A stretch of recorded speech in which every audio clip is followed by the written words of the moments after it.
नमस्कार, हून bill TV देख रहे हैं आप। मैं हूं आपके साथ विशाल कर। खबरों की शुरुआत करेंगे बड़ी खबर से। उत्तराखंड में थमा बारिश का दौर, मैदानी इलाकों में फिर बढ़ी गर्मी और उमस। देहरादून समेत कई शहरों में तेज धूप से लोग हुए परेशान। तो पर्वतीय क्षेत्रों में कुछ जगहों पर हल्के से मध्यम बारिश की संभावना भी जताई गई है। 16 जुलाई से प्रदेश में मानसून फिर सक्रिय होने के आसार जताए गए हैं। ये बड़ी खबर आप तक पहुंचा रहे हैं, जहां पर देहरादून समेत कई शहरों में तेज धूप से परेशानी लोगों के सामने आई है। तो वहीं पर्वतीय क्षेत्रों में कुछ जगहों पर हल्की से मध्यम बारिश की संभावना भी बनी हुई है।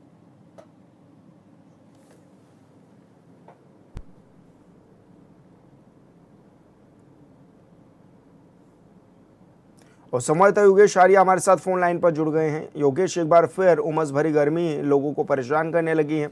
मौसम विभाग का क्या कुछ अनुमान है, कब से वापस से मौसम बदलने की संभावना है? देखिए विशाल, उत्तराखंड में जो बारिश का दौर है वो थमा हुआ है और मैदानी इलाकों में फिर से जो गर्मी है, उमस भरी गर्मी है, उसका एहसास होने लगा है। देहरादून समेत कई शहरों में तेज धूप से लोगों को परेशानी हो रही है। परेशानियों का जो सामना है वो लगातार लोगों को अब करना पड़ रहा है। पर्वतीय क्षेत्रों में कुछ स्थानों पर हालांकि हल्की से मध्यम बारिश की संभावनाएं जो है बनती नजर आ रही है, जिस तरह से मौसम विभाग ने संभावनाएं जताई है। मौसम विभाग के अनुसार अगर माने तो अगले 2 दिनों तक बारिश की गतिविधियां सीमित रह सकती हैं, लेकिन 16 जुलाई से प्रदेश में फिर से मानसून जो है सक्रिय होंगे और उसके बाद से जो है पर्वतीय क्षेत्रों से लेकर मैदानी क्षेत्रों तक जो है मध्यम से जो हल्की बारिश है वो कहीं ना कहीं देखने को मिलेगी, क्योंकि जो है लगातार जिस तरह से बारिश का क्रम चल रहा था और बीच में अब जो है बारिश का दौर थमा है, तो उमस भरी गर्मी है और उसके बाद फिर से एक बार जो है मानसून जो है सक्रिय होते हुए नजर आएंगे। जी। लेकिन ऐसे में जो लोग हैं वो परेशानियों का सामना करना पड़ रहा है उनको। कई बार ये भी देखा जा रहा है कि पर्वतीय क्षेत्रों में जब जा रहे हैं तो बारिश और भूस्खलन उनकी समस्याएं बढ़ा दे रहा है, और मैदानी क्षेत्रों में उमस भी है। तो ऐसे में लोग तो असमंजस की स्थिति में भी है। तो मौसम विभाग और प्रशासनिक जो अधिकारी हैं वो अब क्या कुछ अपील भी करते हुए नजर आ रहे हैं? बिल्कुल, देखिए क्योंकि अगर हम देखें अभी तक एक सप्ताह ऐसा रहा है जिसमें लगातार बारिश देखने को मिली है, रुक रुक कर बारिश हुई और पर्वतीय क्षेत्रों में लगातार बारिश देखने को मिली और जिसका असर मैदानी क्षेत्रों में भी देखने को मिला कि जहां पर जो है लोगों को गर्मी से राहत में मिली थी। उसके साथ साथ अगर देखें तो बाढ़ जैसे हालात भी कई इलाकों में बने, जल जमाव की स्थिति कई इलाकों में शहरों में देखने को मिली, तरह के सवाल उठे, तो वो स्थिति थी। लेकिन अब जिस तरह से एक बार फिर ये बारिश का दौर थमा है तो निश्चित तौर पर उमस भरी गर्मी ने लोगों को जो है परेशान में डाला है और अब जिस तरह से कहा जा रहा है कि 2 दिन का और जो है ये इस तरह से मौसम रहने वाला है। उसके बाद जो है 16 जुलाई से मानसून सक्रिय होंगे, उसके बाद फिर जो है बरसात देखने को मिलेगी और मौसम में राहत मिलेगी। तो इंतजार अब उस 2-3 दिन की गर्मी के बाद फिर से लोगों को बारिश का रहेगा, क्योंकि जो है चिलचिलाती गर्मी जो है अब फिर उमस भरी गर्मी ने लोगों को परेशानी में डाल दिया है। जी बिल्कुल योगेश, बहुत शुक्रिया आपका तमाम जानकारी साझा करने के लिए। उत्तराखंड के चंपावत में सेवा पखवाड़ा के तहत आयोजित जनता मिलन कार्यक्रम में लोगों की समस्याएं सुनी गई। कार्यक्रम में कुल 82 शिकायतें प्राप्त हुई, जिनमें से अधिकांश का मौके पर ही निस्तारण कर दिया गया। साथ ही 10 पात्र लाभार्थियों के आयुष्मान कार्ड भी बनाए गए। मुख्य विकास अधिकारी डॉक्टर GS खाती ने की अध्यक्षता में आयोजित जनता मिलन कार्यक्रम में रोजगार, सड़क, पेयजल, भूमि विवाद, PM आवास, आयुष्मान कार्ड और जंगली जानवरों से फसल सुरक्षा समेत विभिन्न मुद्दों से जुड़ी शिकायतें भी सामने आई हैं। अधिकारियों ने अधिकांश शिकायतों का मौके पर समाधान किया, जबकि शेष मामलों के त्वरित निस्तारण के लिए भी संबंधित विभागों को निर्देश दिए गए। मुख्य विकास अधिकारी ने कहा कि प्रत्येक शिकायत का समयबद्ध और पारदर्शी समाधान सुनिश्चित किया जा रहा है, ताकि लोगों को अनावश्यक रूप से सरकारी कार्यालयों के चक्कर न लगाने पड़े।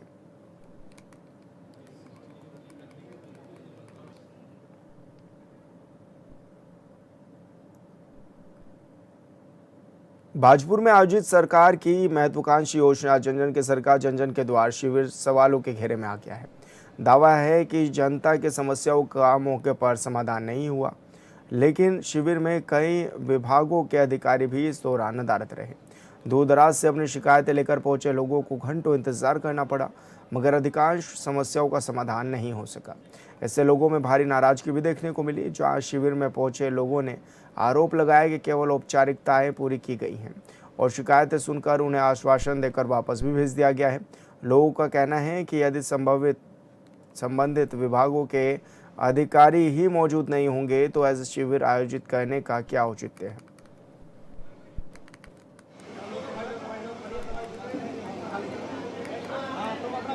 हमारे सुल्तानपुर पट्टी में जो है बहुउद्देशीय शिविर लगा है मोर्रे धर्मशाला बुद्ध बाजार में, जिसमें जो है जन जन की सरकार जन जन के द्वार आपके द्वार आनी हुई है, जिसमें जो है बहुउद्देशीय शिविर में कई विभागों के आला अफसर जो है उपस्थित तो हुए हैं, लेकिन उन्हें जनता का जो है सीधा लाभ नहीं मिल पाया। सिर्फ जनता कागजों में लिपट के रह गई है, कागज से बाहर नहीं जा पा रही है। जो भी कागज हैं वो पूरे नहीं हो पाए, ना कोई सिस्टम है, ना कोई तकनीकी कारण है, ना लैपटॉप है, ना प्रिंटर है। सारी प्रणाली ऑनलाइन है, जिससे जनता जो है कागज इकट्ठे करने में रह गई है। ये एक तरीके से निष्क्रिय कैंप है। इस कैंप का जनता को कोई लाभ नहीं पहुंचा है। आधे अधिकारी जो है उपलब्ध नहीं हो पाए हैं, जो उपलब्ध हैं उनपे जो है वो नहीं है ऑनलाइन प्रणाली के तकनीकी सामान।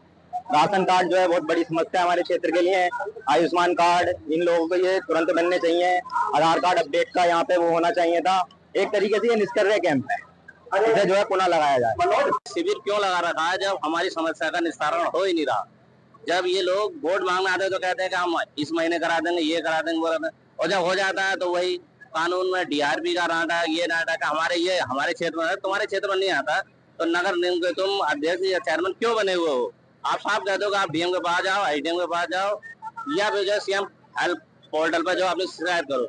आप ये क्यों नाटक कर रहे हो कि हमने कहा ये सिंचाई विभाग लगा रहा है, ये लगा रहा है ना। हमारे पास जो है 5 साल से सड़क पड़ी और ना ही जो है पाइपलाइन बिछी। क्या होगा? मोहल्ले की है क्या है पूरी समस्या? मोहल्ला आदर्श नगर वार्ड नंबर 7 सरकारी अस्पताल के सामने मेन समस्या पानी और सड़क। अच्छा, पानी की निकलने की समस्या नहीं? पानी टंकी की समस्या है, पानी हमारे घर तक नहीं पहुंच रहा, पाइपलाइन नहीं पहुंच पा रही है। चेयरमैन के बार-बार आश्वासन के बाद भी जो है वहाँ पर पाइपलाइन नहीं बिछी। अधिकारी यहाँ पे नहीं आया हुआ है। अपने लड़के के सर्टिफिकेट के लिए आई, उन्होंने वो भी की नहीं इंक्वायरी कर रहा है। उसके आए पेपर पर बनवाई गई, उसकी भी कोई सुनवाई नहीं गई। कोई भी पटवारी लोग यहाँ पे नहीं है, बताओ। अब मैं कोई काम को कहती हूँ, मेरे घर में 4 दिन हो गए मुझे बैठे हुए गुजारा है। पानी बरस गया इस से बहुत ज्यादा है। मेरी कॉलोनी तक नहीं दिलवा रही। बताओ, जब भी कॉलोनी तुम नहीं दिलवा रहे तो इलेक्शन क्यों के वोट क्यों मांगते हो? आप इनकी उससे बहुत लोग ऐसे है बेचारे जिसकी कॉलोनी ना है, बताओ तो। बुद्ध बाजार में आज ये कैंप लगा है। कैंप में कोई भी समस्या का निवारण नहीं हुआ है। इसमें सभी लोग परेशान हैं। मैं अपने बच्चे का राशन कार्ड का नाम चढ़वाना चाहता था, वो नाम भी नहीं चढ़ा। बाजपुर गए जाते हैं तो वहाँ पे भी लौटा देते हैं कि आज नेट नहीं चल रहा, सर्वर नहीं चल रहा।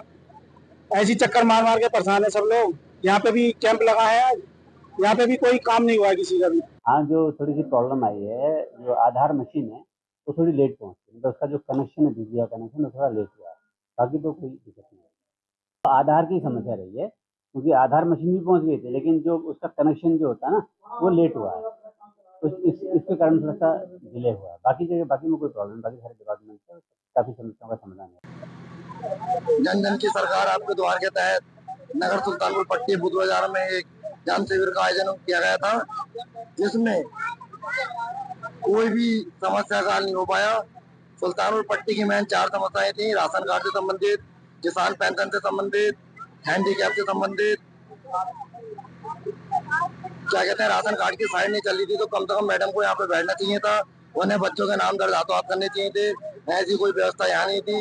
जितने भी राशन कार्ड से संबंधित आए सब वापिस लौट के गए। किसान संबंधित सुल्तान मोदी की जन कल्याणकारी योजना की भी धज्जियां उड़ाई गई। एक भी सुल्तानपुर पट्टी में कम से कम सैकड़ों आदमियों की किसान पेंशन नहीं आ रही है, इससे संबंधित भी कोई कार्य नहीं हुआ। विकलांग सर्टिफिकेट भी कोई नहीं बन पाया। और आयुष्मान कार्ड से संबंधित अधिकारी भी नहीं बैठे, आयुष्मान कार्ड भी नहीं बन पाए। इसलिए कैंप पूरी तरह विफल रहा। मैं जिलाधिकारी महोदय से निवेदन करूंगा कि सुल्तानपुर पट्टी में जल्द एक जनता शिविर लगाया जाए, जिसमें सारे अधिकारी पहुंचे। आज ये बहुउद्देशीय शिविर जो है जन जन की सरकार और जन जन के द्वार जो है, ये बहुउद्देशीय शिविर आज नगर पंचायत सुल्तानपुर में लगाया गया है। और जिसमें जो है 70 करीब जो है शिकायतें हमें प्राप्त हुई हैं संबंधित विभागों की, और उनकी समस्याओं के समाधान हेतु जो है संबंधित विभाग को जो है ये शिकायती पत्र जो है दे दिए गए हैं मार्क करके। और इसमें अधिक जो शिकायतें प्राप्त हुई हैं वो एक तो किसान सम्मान निधि, और एक हमारा आधार कार्ड, और एक हमारा जो है राशन कार्ड से संबंधित है। मैं आपको बता देना चाहता हूं कि राशन कार्ड से संबंधित जो है, जब मेरी सप्लाई इंस्पेक्टर से पूर्ति निरीक्षक से बात हुई, पहले भी हो रखी है, और जो है बीच बीच में वार्ता करता रहता हूं मैं राशन कार्ड से संबंधित। तो उसमें सर्वे का काम चल रहा है, जिससे जो है राशन कार्ड नए राशन कार्ड बनने में जो है अभी मतलब जो है अभी जो है देरी है। और दूसरी बात आती है हमारी किसान सम्मान निधि से संबंधित आज शिकायतें आई हैं। उसमें मैं बताना चाहूँ कि महुआ खेड़ागंज में भी आज एक जो है शिविर का आयोजन किया गया है सरकार द्वारा, और इस कृषि विभाग से संबंधित जो अधिकारी हैं वो वहाँ उपलब्ध हैं। यहाँ अनुपलब्धता होने के कारण जो है वो समस्याओं का समाधान होने में बड़ा विलम्ब रहा है। लेकिन यहाँ जो भी अधिकारी रहे हैं कृषि से संबंधित, उन्होंने जो है समस्याओं और शिकायतों का जो है अपना एक नोट करके और ऊपर जो भेज दिया गया है समाधान हेतु, और उन्होंने आश्वासन दिलाया है कि इन समस्याओं का समाधान हम शीघ्र करेंगे। हरिद्वार में राज्य सरकार की बाल विकास मंत्री रेखा आर्या ने विधि विवादित किशोरों के लिए राज्य सरकार का पहला राजकीय प्लेस ऑफ सेफ्टी भवन बनाने का शिलान्यास किया है, जहां भवन की क्षमता 50 किशोरों की होगी और इसके निर्माण के बाद हरिद्वार में उत्तराखंड का पहला पृथक राजकीय प्लेस ऑफ सेफ्टी संचालित होगा और किशोरों के पुनर्वास को नई दिशा भी देगी। मंत्री रेखा आर्या ने बताया है कि किशोर न्याय अधिनियम 2015 के तहत आज तक विशेष गृह और प्लेस ऑफ सेफ्टी एक ही भवन में संचालित होते रहे हैं, परंतु बढ़ती आवश्यकताओं और काम की संवेदनशीलता को देखते हुए राज्य सरकार ने अब अलग से 50 क्षमता वाले राजकीय प्लेस ऑफ सेफ्टी भवन के निर्माण को मंजूरी दे दी है।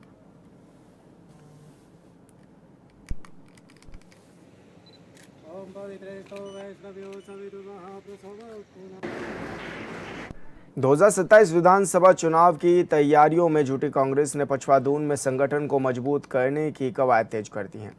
कालसी ब्लॉक कांग्रेस कमेटी की ओर से बाड़वाला स्थित होटल ग्रीन व्यू में आयोजित कार्यकर्ता सम्मेलन में कांग्रेस कार्यकर्ताओं नेताओं ने जोश भरा है और भाजपा सरकार पर जमकर निशाना भी इस दौरान साधा।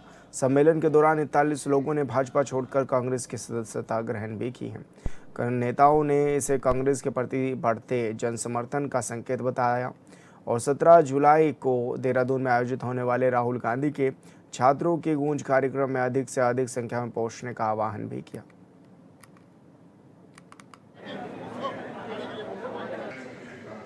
विकासखंड कालसी के साथियों से हमने संवाद स्थापित करने का काम किया है।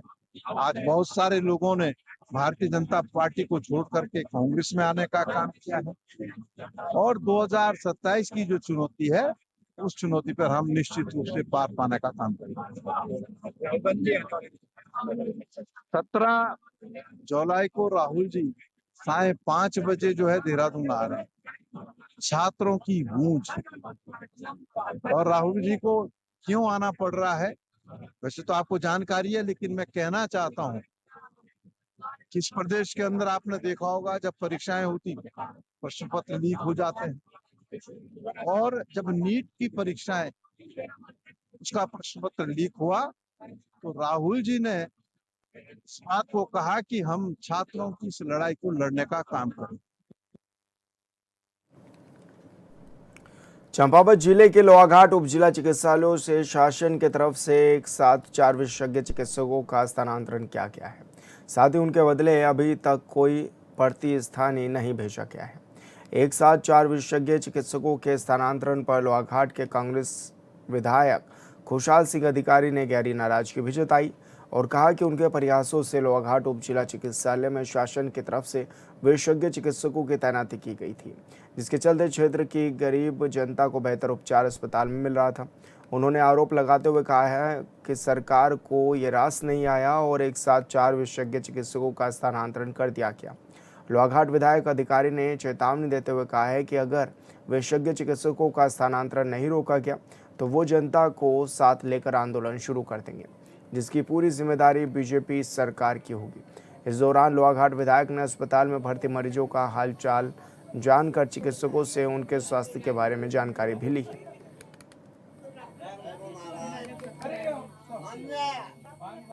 देखिए, आज से करीब 1-1.5 साल से इस अस्पताल की अच्छी व्यवस्था चल रही थी और हम सोच रहे थे कि वास्तविकता में गरीबों के लिए यहाँ पर एक ये देव स्थानीय इसको हम मानेंगे, क्योंकि डॉक्टर की जो व्यवस्था हो रही थी तो उससे हम बड़े संतुष्ट थे। बड़ी दुर्भाग्य की बात है, सरकार को पता नहीं क्या लगता है, जहाँ उनको लगता है कि थोड़ा सा काम ठीक हो रहा है तो उलझन पैदा करना इनका एक आदत बन चुकी है। मैं तो सरकार से निवेदन करना चाहूँगा कि इन गरीबों की बददुआ न लेते हुए मेरा अनुरोध ही होगा, और मैं फ़ोन भी करूँगा कि वो कैसे न कैसे यहाँ डॉक्टर की व्यवस्था करें, क्योंकि जिस अस्पताल में हम यहाँ आते थे 4 यहाँ पर पेशेंट नहीं दिखते थे, आज सुबह से देखिए इतनी भीड़ यहाँ पर रहती थी और लोग संतुष्ट होकर जाते भी थे। आज पता नहीं ऐसा क्या कारण हो गया, कहाँ इनका स्टाफ जा रहा है, तमाम यहाँ से डॉक्टर हटाए जा रहे हैं। ये बड़ी दुर्भाग्य की बात है। हम तो सरकार से अभी तो निवेदन ही कर रहे हैं, अगर नहीं चाहती तो हम और गेट में तालाबंदी करेंगे, यहीं पर धरने में बैठ। हरिद्वार में केंद्र सरकार की अल्पसंख्यक छात्रवृत्ति योजना में कथित वित्तीय अनियमितताओं को लेकर बड़ा मामला सामने आया है। साल 2021-22 और 22-23 की छात्रवृत्ति विवरण प्रक्रिया की जांच में संदिग्ध पाए गए जिले के 19 स्कूल, कॉलेज और शिक्षण संस्थानों के खिलाफ सिडकुल थाने में मुकदमा दर्ज किया गया है। जिला अल्पसंख्यक कल्याण अधिकारी की शिकायत पर दर्ज इस मामले में सरकारी धन के दुरुपयोग, धोखाधड़ी और वित्तीय अनियमितता के भी आरोप लगाए गए हैं। भारत सरकार और उत्तराखंड शासन के निर्देश पर गठित जांच समितियों की रिपोर्ट के आधार पर यह कार्रवाई की गई है। मामले की गंभीरता को देखते हुए हरिद्वार पुलिस अब एसआईटी का गठन कर विस्तृत जांच करेगी। पुलिस का कहना है कि जांच के दौरान जो भी तथ्य और साक्ष्य सामने आएंगे, उसके आधार पर संबंधित लोगों के खिलाफ नियमानुसार कड़ी कार्रवाई भी की जाएगी।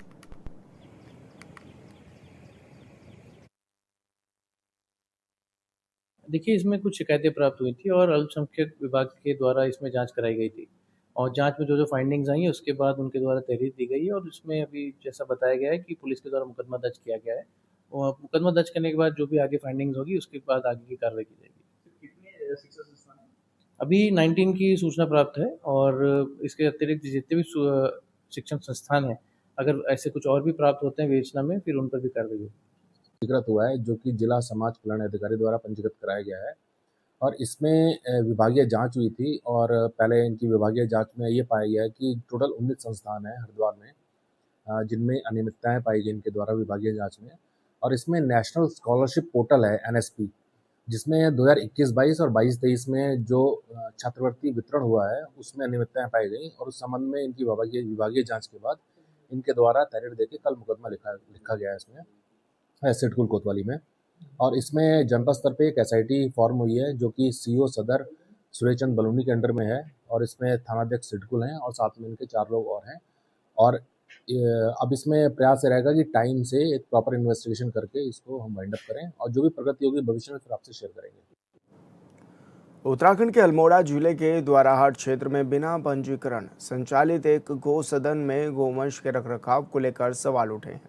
सोशल मीडिया पर वीडियो वायरल होने के बाद पशुपालन, राजस्व और पुलिस विभाग की टीम ने मौके का निरीक्षण किया है। वहीं 4 ग्राम प्रधानों ने उप जिलाधिकारी को ज्ञापन देकर गौ सदन को बंद कराने की भी मांग की है। दरअसल द्वाराहाट के रतखाल क्षेत्र में संचालित गौ सदन में 160 से अधिक गोवंश रखे जाने का दावा किया जा रहा है। निरीक्षण के दौरान अधिकारियों ने समिति स्थान पर अधिक संख्या में पशु होने और कुछ पशुओं के बीमार होने की भी बात कही। ग्रामीणों का आरोप है कि गौसदन बिना पंजीकरण संचालित हो रहा है और पशुओं के लिए पर्याप्त चारा और उचित व्यवस्था नहीं है। मामले को लेकर प्रशासन ने जांच शुरू कर दी है, जबकि ग्रामीणों ने जिम्मेदार लोगों के खिलाफ कार्रवाई की भी मांग की है।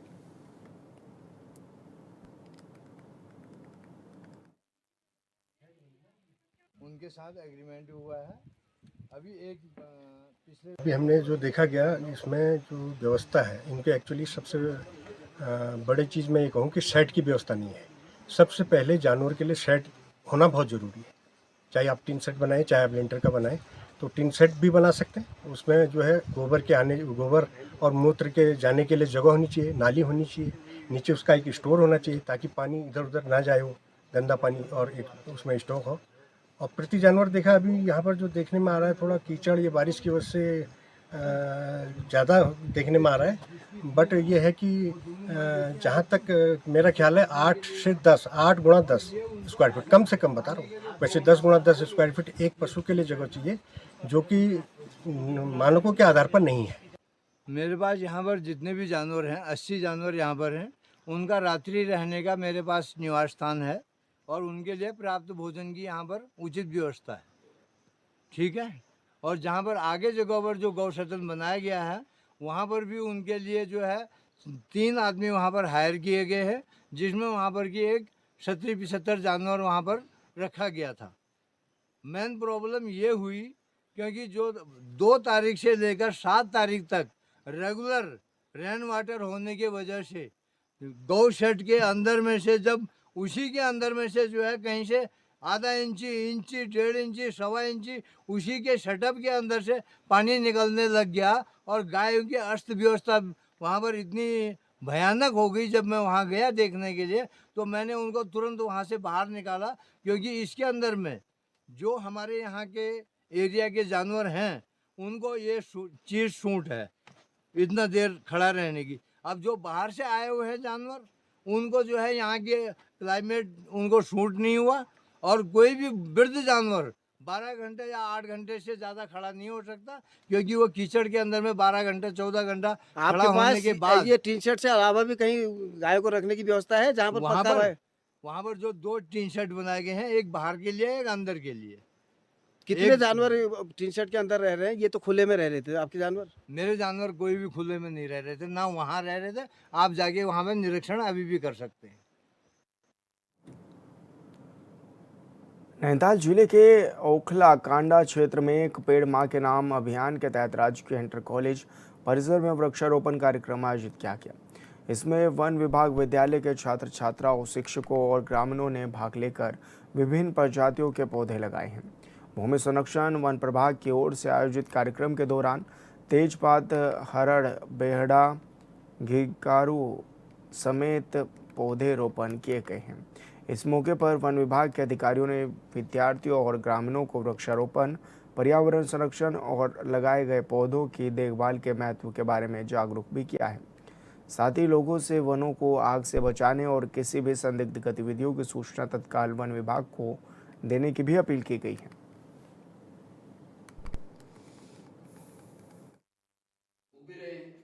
इसी का एक परिणाम है और निश्चित ही हम सब के लिए एक लाभ होगा। जैसे हमारे ने बताया कि कुछ समय ऐसा है वहाँ सड़कें पिघलने लगी है और इवन यहाँ तक कि जो चौराहे पे लगा हुआ हमारा